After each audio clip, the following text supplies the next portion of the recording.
Another bold move we've got to make, and that I made in my career, was you've got to upskill and you got to reskill, because what research tells us is that nearly 62% of executives believe this, and they know this, that they're going to have to retrain and they're going to have to replace people. Talent. Jobs that exist today won't necessarily exist in the future. As a matter of fact, what research tells us is that 85% of the jobs will exist in 2030 that haven't been invented yet. So we have to continue to up our game.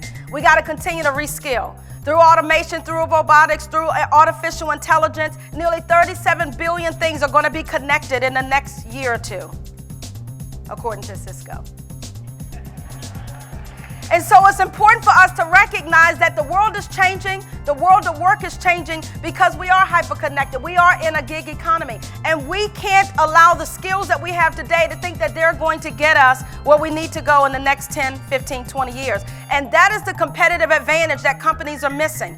I know from every study that I do read on global CEOs and executives and C-suites and what's keeping them up at night, it's not just taxation. It's not just the global footprint. It's just not their market price. It's not just innovating products and services, because they can't do any of that if they don't have the right skills in the organization. So at the end of the day, the number one thing that will differentiate any organization and give them a competitive advantage and allow them to be sustainable is talent. How are you reinventing yourselves, and how are you upskilling and reskilling for the future?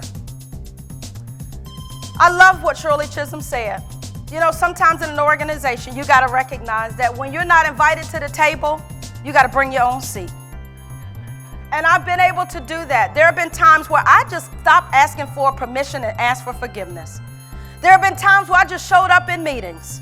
There have been times where I've just inserted my opinion and my thought even when it wasn't asked. And there have been times where I've said, you know what? This is an expiration date for me. This company no longer is aligned with my values. This company does not value me. This company is not giving me a sense of belonging, a sense of connection, or they're not even giving me the due respect that I deserve.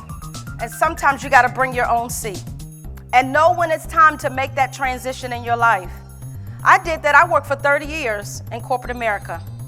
I worked 8 years at the world's largest HR membership association, the Society for Human Resource Management. I've been a chief diversity officer for 4 major organizations. And I can tell you that there's no greater pride and joy when you have the power and you have the boldness and you have the confidence to bring your own seat to the table.